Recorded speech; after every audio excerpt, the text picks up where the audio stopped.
قل انی امرت ان اعبد اللہ مخلصا لہ الدین، کہہ دیجئے اے نبی مجھے حکم ہوا ہے کہ میں اللہ کی بندگی کروں، اس کے لیے اپنی اطاعت کو خالص کرتے۔ یہاں میں چاہتا ہوں تھوڑی سی وضاحت کر دوں۔ دیکھیے عبادت کے آپ یوں سمجھیے کہ ایک عبادت کا ظاہر ہے اور ایک عبادت کی اصل حقیقت، پھر یہ کہ ایک اس حقیقت میں بھی ایک روح ہے اور ایک اس کا جسد ہے، ایک اس کے رسومات ہیں۔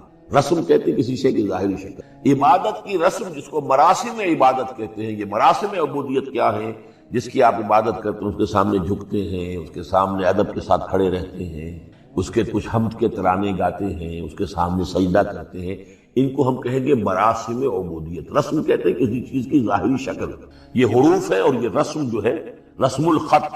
اسی طرح یہ قرآن اور یہ اس کا رسم عثمانی ہے، اس کا لکھا ہوا جانا جیسے کہ یہ رسم ظاہر ہے۔ تو ایک تو یہ چیزیں ہیں عبادت جسے دنیا میں سمجھا جاتا ہے عبادت، یہ مراسم عبودیت۔ اصل عبادت جو ہے اس کا بھی ایک جسد ہے اور ایک روح ہے۔ جسد کیا ہے؟ اطاعت، جس کی عبادت ہے کلی اطاعت، ہم اطاعت، ہم وقت اطاعت، غلامی۔ عبد کے معنی ہے غلام۔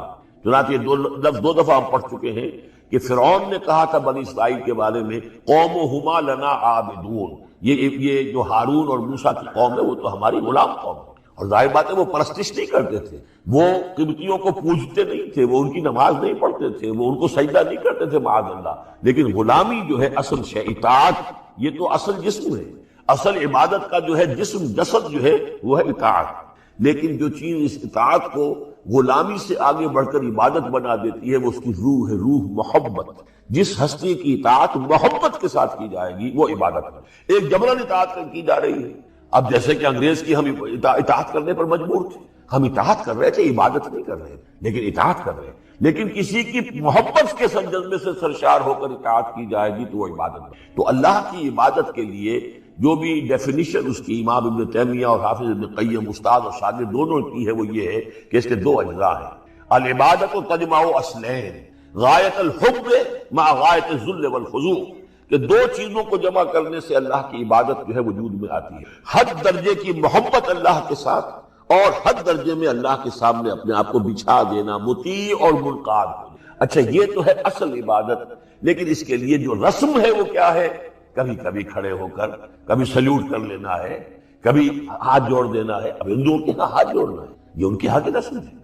قنوت ہے، ہمارے ہاں قنوت ہے، ادب کے ساتھ کھڑے ہونا ہے، کہیں جو جھک جانا، رکوع کرنا، کہیں سجدہ کرنا، حمد کے ترانے جو ہے پڑھ رہے ہیں، تسبیح کر رہے ہیں، یہ اس کی مراسم عبودیت۔ عبادت اصل کیا ہے؟ اطاعت کلی، اللہ کی محبت سے سرشار ہو۔ تو اس صورت کا جو عمود ہے وہ یہ ہے کہ اللہ کی عبادت کرو، اس کے لیے اپنی اطاعت کو خالص کرو۔ اطاعت میں آپ نے کسی اور کو شامل کر دیا، انڈیپینڈنٹ آف ہم، اللہ کی اطاعت سے آزاد، مستقل بذات اطاعت، یہ شرک ہے۔ اور وہ اطاعت اللہ کو قبول نہیں ہے۔ وہ منہ پر دے مارے گا یہ مجھے 25% اطاعت نہیں چاہیے آپ کی، آپ لیجئے اپنے سر پاس رکھیے، مجھے تو چاہیے 100%۔ ادخلوا فی السلم کافہ۔ اور ہم سمجھتے ہیں کہ ہم 5-10% بھی ٹرخا لیں گے اللہ تعالیٰ کو تب بھی ہمیں جنت کو دے ہی دے گا۔ یہی ہے اصل میں ہمارا جو اگر تو دنیا کی زندگی میں گم ہو گئے، جیسے کہ اقبال نے کہا ہے کہ کافر کی یہ پہچان کے آفاق میں گم ہے اور مومن کی یہ پہچان کے گم اس میں ہے آفاق۔ دنیا میں رہو، طالب دنیا نہ بنو، طالب عقبہ، طالب آخرہ۔ دنیا میں رہو، برتو، استعمال کرو، تمہارے لیے پیدا کیا گیا، بھائی برتو، متاع ہے، برتنے کی شے ہے۔ ہاں حلال اور حرام کی پابندیاں سامنے رکھو، باقی برتو۔ مطلوب یہ نہ ہو، مقصود یہ نہ ہو، مطلوب آخرہ ہو۔ انما الدنیا خلقت لکم وانتم خلقتم للآخرہ۔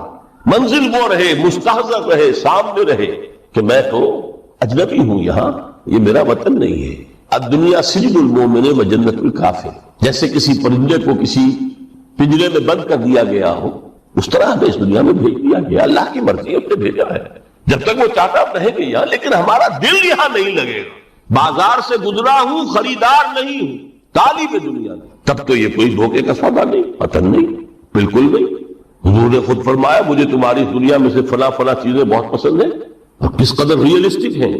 آپ نے عورتوں کے بارے میں فرمایا مجھے اس دنیا سے پسند ہے عورت، کوئی تصنع اور کوئی بھی تکلف اور کوئی خلاف فطرت بات نہیں کی محمد رسول اللہ صلی اللہ علیہ وسلم۔ آنکھوں کی جھلک میری نماز میں ہے، مجھے خوشبو پسند ہے، عورت کی طرف بھی آپ کا رجحان تھا۔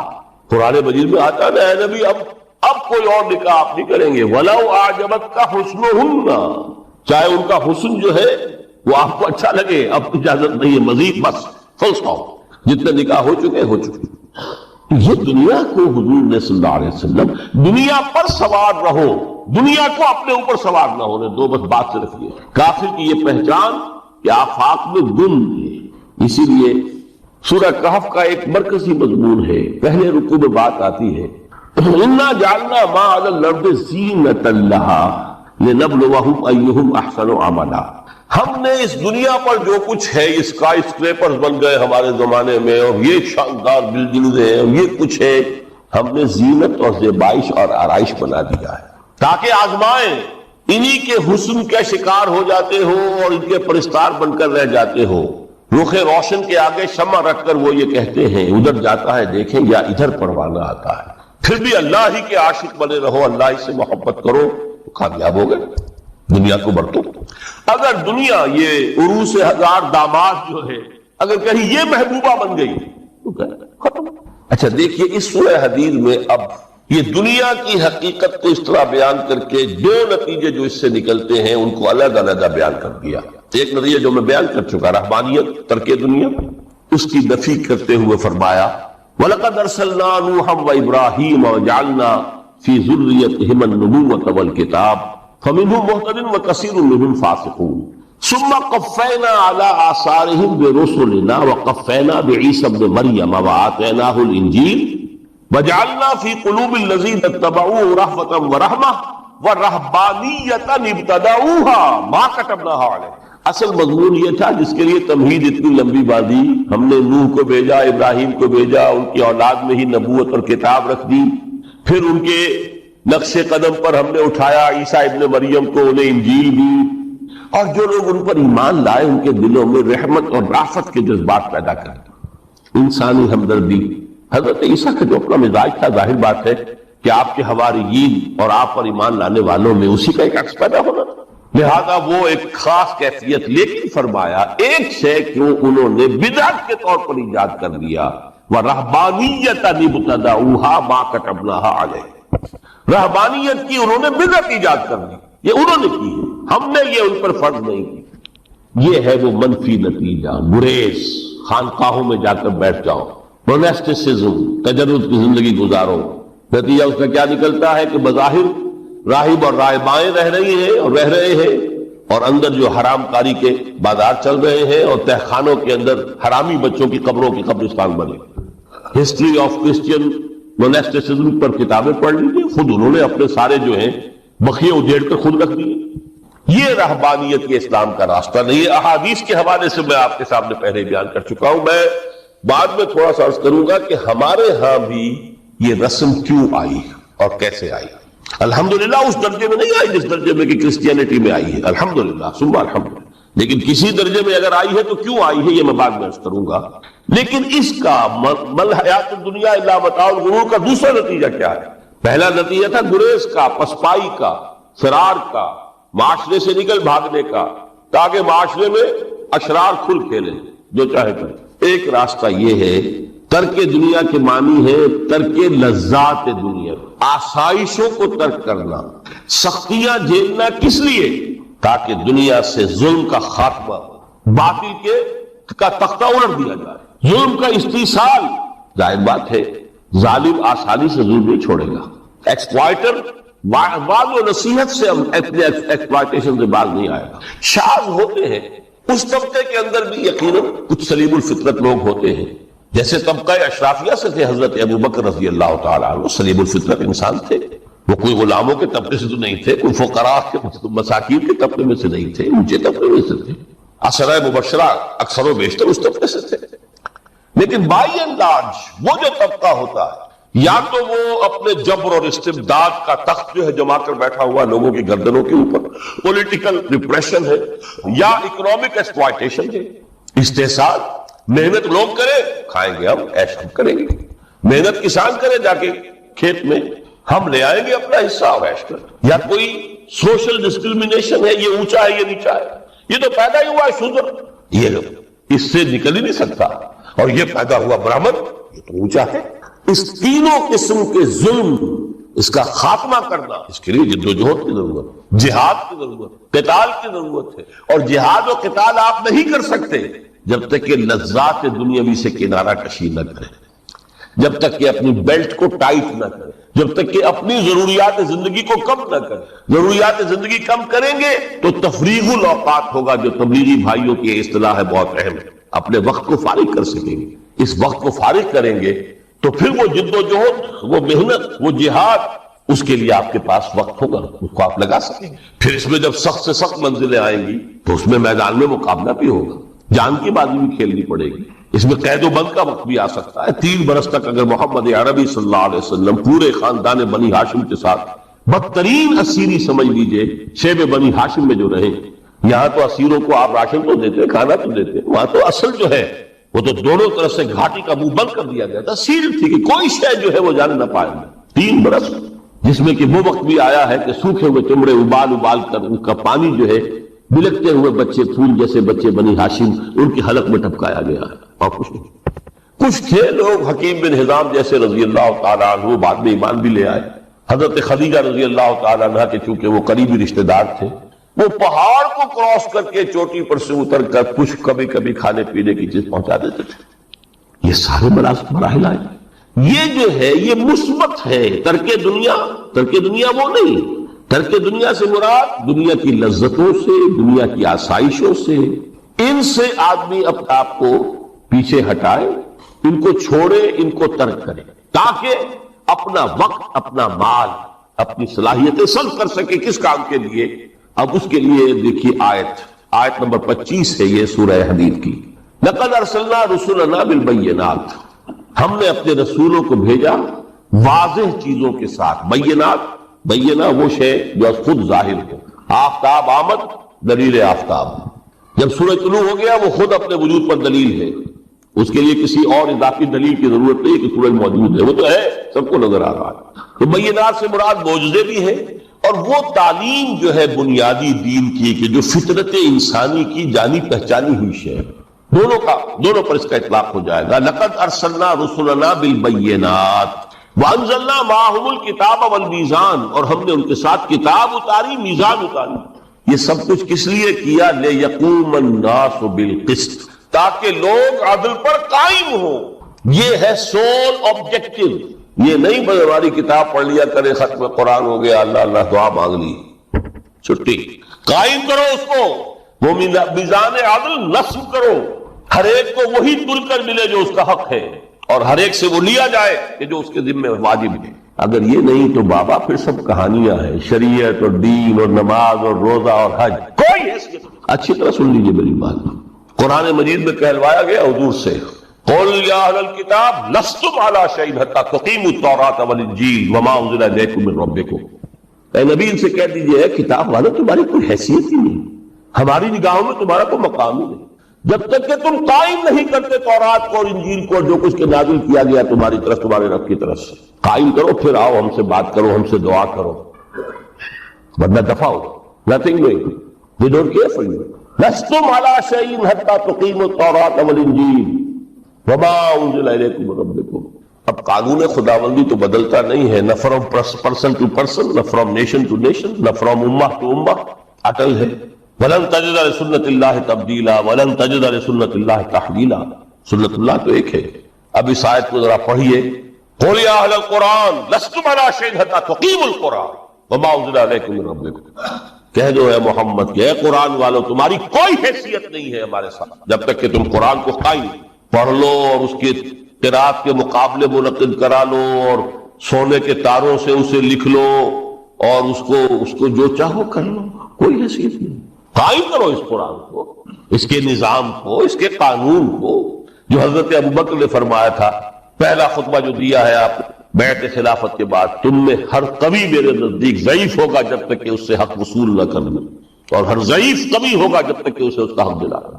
سورہ شورى میں حضور سے کہلوایا گیا قل وَأُمِرْتُ لِأَعْدِلَ بَيْنَكُمْ، مجھے یہ حکم ہوا ہے کہ میں تمہارے مابین عدل قائم. میں واعظ بن کر نہیں آیا، میں بدھ مت کے بھکشو بنانے کے لیے نہیں آیا تمہیں. ہاں انقلابی عمل میں ایک مرحلہ آتا ہے، بدھ مت کے بھکشو بننا پڑتا ہے کچھ عرصے کے لیے، تیاری کا مرحلہ، وہ میں ابھی بعد میں ذرا بیان کر دوں. لیکن مستقل نہیں ہے یہ مثبت کے بھکشو. یہ بدماش جس طرح چاہے کھل کھیلے، ظالم جس طرح چاہے لوگوں پر ظلم کرتے رہے، تشدد اور جبر کا جس طرح سے چاہے معاملہ کرے، استحصالی نظام جس طرح ہوتا ہے چلتا رہے. شاہ ولی اللہ دہلوی رحمۃ اللہ علیہ کے الفاظ میں انسانوں کی عظیم اکثریت ڈھور ڈنگر بن جائے، صبح سے لے کے شام تک کمر توڑ دینے والی مشقت کے بعد بمشکل 2 وقت کی روٹی ملتی ہو، اس کا کبھی خیال سے اللہ کا آئے گا؟ کبھی اللہ سے لو لگا سکے گا؟ دنیا نے تیری یاد سے بیگانہ کر دیا تو اس سے بھی دل فریب ہے غم روزگار کے. اس لیے حضور نے فرمایا قاد الفقر ان یکون کفرا، یہ فقر جو ہے یہ تو انسان کو کفر تک پہنچائے. عدل قائم کرو. تو دیکھیے یہ آیت انتہائی گمبھیر آیت ہے قرآن مجید کی سورہ حدید کی. جس طرح وہ آیت متاع الغرور والی جس شان کے ساتھ سورہ حدید میں آئی ہے، اعلموا انما الحیات الدنیا لعب ولہو وزینۃ وتفاخر بینکم وتکاثر فی الاموال والاولاد کمثل غیث اعجب الکفار نباتہ ثم یہیج فتراہ مصفرا ثم یکون حطاما وفی الآخرۃ عذاب شدید ومغفرۃ من اللہ ورضوان وما الحیات الدنیا الا متاع الغرور. لیکن اس کا نتیجہ کیا نکلنا چاہیے؟ لقد ارسلنا رسلنا بالبینات وانزلنا معهم الکتاب والمیزان لیقوم الناس بالقسط. Now prepare for this shock. میرے نزدیک میرے علم کی حد تک شاید دنیا کی کوئی انقلابی کتاب نہ ہو جس نے اس قدر عریاں طور پر کھل کر یہ کہا ہو کہ ظالموں کی سرکوبی کرو، کچلو ان کے ساتھ. وانزلنا الحدید، ہم نے لوہا بھی اتارا ہے. ایک وقت آتا ہے ظلم نہیں ختم ہوتا جب تک کہ لوہے کی طاقت ہاتھ میں نہ آئے. انزلنا الحدید، ہم نے صرف کتاب ہی نہیں اتاری ہے، لوہا بھی اتارا ہے. فیہ باس شدید، اس میں جنگ کی صلاحیت ہے. ومنافع للناس، لوگوں کے لیے کچھ اور منفعتیں بھی ہے. کوئی توا پرات چمٹا یہ بھی بنا لو، ٹھیک ہے، لیکن اصلا یہ اصلاح کے لیے. وانزلنا الحدید، اسی تو سورہ حدید کا نام حدید ہے. فیہ باس شدید ومنافع للناس ولیعلم اللہ من ینصرہ ورسلہ بالغیب. اللہ دیکھنا چاہتا ہے کون ہے اس کے وفادار بندے، تو اس لوہے کی طاقت کو ہاتھ میں لے کر مدد کرتے ہیں اس کی اور اس کے رسولوں کی غیب میں ہونے کے باوجود. ان اللہ قوی عزیز، ویسے اللہ قوی ہے، عزیز ہے. آنے واحد میں کفر کو ختم کر دے جب چاہے، آنے واحد میں ظالموں کا ظلم جو ہے وہ ختم کر کے رکھ دے. وہ سب کچھ کر سکتا ہے، لیکن پھر تمہاری آزمائش کیسے ہوگی؟ کیسے معلوم ہوگا ہوز ہو، کس کا کیا مقام تھا، کس کے پاس کتنا یقین کا سرمایہ تھا، کس کے ایمان کی گہرائی اور گہرائی کا کیا عالم تھا، کس نے ہمارے دین کے لیے کیسی کیسی قربانیاں جھیلی ہیں. یہ ہے ترک دنیا جو موسٹ پروفاؤنڈ ہے، نتیجہ خیز ہے، خیر کو وجود میں لانے کے لیے ہے. لیکن اس کی مثالیں موجود ہیں. حضرت مصعب بن عمیر رضی اللہ تعالی عنہ ایام جاہلیت میں کہا جاتا ہے ان کا جوڑا جو ہے شام سے تیار ہو کر آتا تھا. جیسے کبھی مشہور ہے کہ پنڈت نہرو کا بھی کپڑے سل کر آتے تھے پیرس سے. موتی لال نہرو کا بیٹا، اور موتی لال نہرو وہ تھا کہ وائس رائے کی پہلی کار آئی ہے ہندوستان میں تو دوسری کار موتی لال کی آئی، اس کا بیٹا، اس کے کپڑے پیرس سے سل کر آتے. مصعب بن عمیر کے کپڑے شام سے تیار ہو کر، اور وہ ہمیشہ عطر میں بسے ہوئے ہوتے تھے. یہاں سے گزر گئے، معلوم ہوا کہ پوری گلی جو ہے وہ مہک اٹھی، معلوم ہو جائے کہ مصعب گزرا ہے یہاں سے. ایمان لائے محمد رسول اللہ صلی اللہ علیہ وسلم. باپ فوت ہو چکا تھا، اس کی چھوڑی ہوئی دولت تھی، ماں تھی، لیکن وہ خاندان کا نظام، چچا تھا سربراہ، وہ بدترین کافر. اس نے پہلے سمجھایا ہوگا 100 طریقے آزما کر پھر آخری بار اس نے آزمایا کہ جس دولت کے اوپر تم عیش کر رہے ہو یہ تمہارے مشرک باپ کی دولت ہے، نکل جاؤ گھر سے. انہوں نے سمجھا تھا جیسے سورہ صافات میں آتا ہے فارادوا بہ کیدا فجعلناہم الاسفلین. انہوں نے حضرت ابراہیم کے بارے میں سمجھا تھا جب دیکھیں گے کہ آگ تیار ہو رہی ہے اور یہ اس میں مجھے ڈال دیں گے تو سب یہ نشہ حرم ہو جائے گا، یہ توحید وحید سب ہوا ہو جائے گا. لیکن ہوا کیا؟ بے خطر کود پڑا آتش نمرود میں عشق، عقل ہے محو تماشائے لبے بامر. اس نے تو یہ دھمکی دی تھی کہ دن میں تارے نظر آ جائیں گے مصعب کو، ناز و نام میں پلا ہوا انسان، اسے کہہ دیا جائے نکل جاؤ گھر سے. اٹھ کر چلنے لگے، اس کا تیش جو ہے اور اچھا یہ کپڑے بھی اسی مشرک باپ کے ہیں، اتارو ان کو. مادر زاد برہنہ ہو کر گھر سے نکلے. پھر وہی ہے کہ جن کے نام قرائے فال بنا میں من دیوانہ زدند، اے بیعت عقبہ اولا ہوئی ہے، لوگوں نے کہا کہ ہمیں کوئی مقری دیجئے قرآن پڑھانے والا جو ہمیں قرآن پڑھائے. حضور نے فرمایا جاؤ مصعب. وہ مصعب وہاں جا کر مدینے میں المقری بن گئے، جال مقری، وہ آرا پڑھانے والا، اور 1 سال کی محنت، دعوت اور تبلیغ اور قرآن کے پڑھانے کے نتیجے میں اگلے سال 75 افراد لا کر بھی ڈال دیے۔ یہ مصعب تھے۔ شہادت ہوئی ہے غزوہ بدر میں۔ ایک مرتبہ اس سے پہلے کا واقعہ بھی ہے کہ حضور مسجد میں تشریف فرما تھے، سامنے سے حضرت مصعب گزرے، ایک پھٹا ہوا سے کمبل جسم کے گرد بیٹھا ہوا، حضور کی آنکھوں میں آنسو آ گئے۔ آج کجا تاب کجا، یہ دیوانہ جو ہے اللہ کا اور رسول کا اور دین کا کہاں سے کہاں پہنچ۔ غزوہ احد میں علم ان کے ہاتھ میں، جس ہاتھ میں علم ہے بار پڑا، کٹ گیا، دوسرے سے پکڑا، اس کو بھی کٹ گیا، پھر دونوں بچنے تھے حصے ان سے سنبھالا، پھر شہید ہو گئے۔ جسم پر صرف ایک چادر تھی، اوپر سے جسم ننگا، صرف سطر کے لیے چادر۔ دفن کرنے لگے تو مسئلہ ہی پیش آ گیا کہ چونکہ شہید کے تو کفن جو ہے اس کا اپنا جو بھی لباس پہنا ہو شہادت، حضور سے کہا گیا کہ حضور مصعب کی چادر تو اتنی چھوٹی ہے کہ سر ڈھانپتے ہیں تو پیر کھل جاتے ہیں، پیر ڈھانپتے تو سر کھل۔ فرمایا سر کو چادر سے ڈھانپ دو اور پیروں پر اذخر گھاس، یہ آخری لباس ہے۔ الحمدللہ وکفا والصلاة والسلام على عباده الذين اصطفى، خصوصا على افضلهم وخاتم النبيين محمد الامين وعلى آله وصحبه اجمعين، اما بعد فاعوذ بالله من الشيطان الرجيم، بسم الله الرحمن الرحيم، تبارك الذي بيده الملك وهو على كل شيء قدير، الذي خلق الموت والحياة ليبلوكم أيكم أحسن عملا وهو العزيز الغفور، الذي خلق 7 سماوات طباقا ما ترى في خلق الرحمن من تفاوت فارجع البصر هل ترى من فطور ثم ارجع البصر كرتين ينقلب إليك البصر خاسئا وهو حسير، ولقد زينا السماء الدنيا بمصابيح وجعلناها رجوما للشياطين وأعتدنا لهم عذاب السعير، وللذين كفروا بربهم عذاب جهنم وبئس المصير، إذا ألقوا فيها سمعوا لها شهيقا وهي تفور تكاد تميز من الغيظ، كلما ألقي فيها فوج سألهم خزنتها ألم يأتكم نذير، قالوا بلى قد جاءنا نذير فكذبنا وقلنا ما نزل الله من شيء إن أنتم إلا في ضلال كبير، وقالوا لو كنا نسمع أو نعقل ما كنا في أصحاب السعير، فاعترفوا بذنبهم فسحقا لأصحاب السعير، إن الذين يخشون ربهم بالغيب لهم مغفرة وأجر كبير، وأسروا قولكم أو اجهروا به إنه عليم بذات الصدور، ألا يعلم من خلق وهو اللطيف الخبير، صدق الله العظيم۔ رب اشرح لي صدري ويسر لي أمري واحلل عقدة من لساني يفقهوا قولي، اللهم ربنا ألهمنا رشدنا وأعذنا من شرور أنفسنا، اللهم ارحمنا بالقرآن العظيم، اللهم اجعله لنا إماما ونورا وهدى ورحمة، اللهم ذكرنا منه ما نسينا وعلمنا منه ما جهلنا، وارزقنا تلاوته آناء الليل وآناء النهار، واجعله لنا حجة يا رب العالمين، آمین۔ ہمارا یہ مسلسل درس کئی ماہ کے وقفے کے بعد شروع ہو رہا ہے،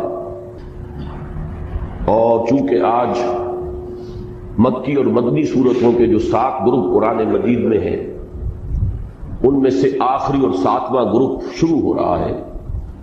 اس اعتبار سے چند باتیں مجھے آج پھر دہرانی ہوگی قرآن مجید میں سورتوں کی جو تقسیم ہے، منزلوں کی شکل میں اور گروپوں کی صورت میں، اس کے بارے میں۔ قرآن مجید کی کل 114 صورتیں ہیں، اور ان کی ایک تقسیم تو بہت قدیم ہے، دور صحابہ سے رضی اللہ تعالی عنہم، ان کا ذکر ہمیں ملتا ہے، اور وہ ہے منزلیں تلاوت کے لیے کہ ایک منزل روزانہ انسان تلاوت کر لے تو ایک ہفتے میں قرآن مجید ختم ہو جائے. اس میں یہ نہیں ہے کہ صفحے گن کر برابر برابر 7 حصوں میں تقسیم کیے گئے ہوں، بلکہ مکمل سورتیں ہیں. لیکن یہ کہ ایک بہت ہی ایک ترتیب اس میں قائم ہوئی ہے کہ سورہ فاتحہ کو اگر الگ کر لیا جائے کہ وہ پورے قرآن مجید کے لیے ایک نہایت جامع مقدمے کی حیثیت رکھتی ہے، تو اس کے بعد سے تقسیم یہ ہے کہ پہلی منزل میں 3 سورتیں ہیں، دوسری میں 5 ہیں، تیسری میں 7 ہیں، چوتھی میں 9 ہے، پھر 11 ہے، پھر 13 ہے. یوں سمجھئے کہ یہ بڑھتا چلا جا رہا ہے، سیڑھی جو ہے بڑے ہی ایک حساب سے بڑھ رہی ہے. البتہ حزب مفصل جو کہلاتا ہے آخری، اس میں 65 صورتیں ہیں، وہ بھی 15 کا ملٹیپل بنتا ہے 13 کا، 13 ضرب 5 65. اس کے اندر بھی ایک حسن ہے عددی اعتبار سے. ان میں مکی مدنی کی کوئی تقسیم نہیں ہے، بلکہ یہ ہے کہ اصل پیش نظر یہ ہے کہ تقریباً مساوی 7 حصے ہو جائیں. بالکل مساوی نہیں ہے. اس میں سے جو پہلا گروپ ہے، پہلی منزل 5.25 پارے کی ہے، بعض جو ہے وہ 4 پارے 4.25 پارے کے لگ بھگ ہے. آخری منزل جو ہے وہ سورہ قاف سے شروع ہوتی ہے، اور یہ آپ کے علم میں ہے کہ 26ویں پارے میں سورہ قاف ہے. 27 28 29 30 تقریباً 4.25 پارے اس کے بنے گے. تو بالکل برابر نہیں ہے، البتہ تقریباً مساوی 7 حصے. یہ 7 منزلیں جو ہیں، اور ان کو 7 احزاب بھی کہتے ہیں، جیسا کہ میں عرض کر چکا ہوں یہ قدیم ہے، ان کا ذکر آپ کو دور صحابہ سے مل جائے گا. البتہ بازی قریب میں نظم قرآن کے ضمن میں جو خاص ایک غور و فکر مولانا حمید الدین فراہی رحمۃ اللہ علیہ سے جس کا آغاز ہوا، اور اس میں یقیناً کچھ پیش قدمی ہوئی ہے اور آگے بڑھے ہیں مولانا امین حسن اصلاحی. تو اگرچہ مولانا اصلاحی کی بہت سی تفسیری آراء سے بھی اختلاف ہے، خاص طور پر حد رجم کے بارے میں جو رائے انہوں نے ظاہر کی ہے اس کے بنا پر تو شدید صدمہ بھی ہے، اور محسوس ایسا ہوتا ہے کہ وہ کم سے کم اس معاملے میں منکرین حدیث اور منکرین سنت کے صف میں جا کر کھڑے ہو گئے. تاہم اس کے یہ معنی نہیں ہے کہ ان کی کوئی خدمت نہیں ہے اور تفسیر قرآن کے ضمن میں اور بالخصوص تدبر قرآن کے ضمن میں انہوں نے کوئی کام نہیں کیا ہے.